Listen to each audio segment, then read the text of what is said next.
Hello everyone, প্রিয় আপু ও ভাইয়ারা, আসসালামু আলাইকুম। আপনারা কেমন আছেন? আপনাদের সাথে একটি রান্না শেয়ার করব। মাছগুলো ভেজে নিব। আমি যাই রান্না করি আপনাদের সাথে শেয়ার করি। আমি আপনাদের মতন এত সুন্দর করে রান্না করতে পারি না। সবগুলো মাছ এক এক করে ভেজে তুলে নিলাম।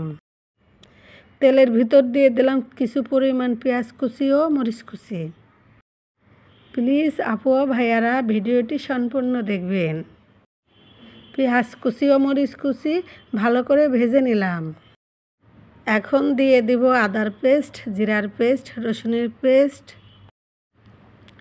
হলুদের গুঁড়া, মরিচের গুঁড়া, স্বাদ মতন লবণ দিয়ে মশলাগুলো ভালো করে কষিয়ে নিব।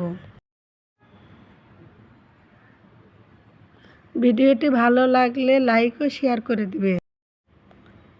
সামান্য পরিমাণ পানি দিয়ে নেড়ে চেড়ে ঢাকনা দিয়ে ঢেকে দিব। মাঝে মাঝে এই ঢাকনাটা খুলে নেড়ে চেড়ে দিব। আবারও কিছু পরিমাণ লবণ দিলাম। আমার মনে হলো লবণ একটু কম হয়ে গেছে। পরিমাণ মতন পানি দিয়ে নেড়ে চেড়ে মাছগুলো আস্তে আস্তে দিয়ে দিব। এই মাছগুলো অনেক নরম, তাই আস্তে আস্তে দিয়ে দিচ্ছি। এখন ঢাকনা দিয়ে ঢেকে দিব। ঢাকনা খুলে আস্তে আস্তে নেড়ে চেড়ে দিব যাতে ভেঙে না যায়।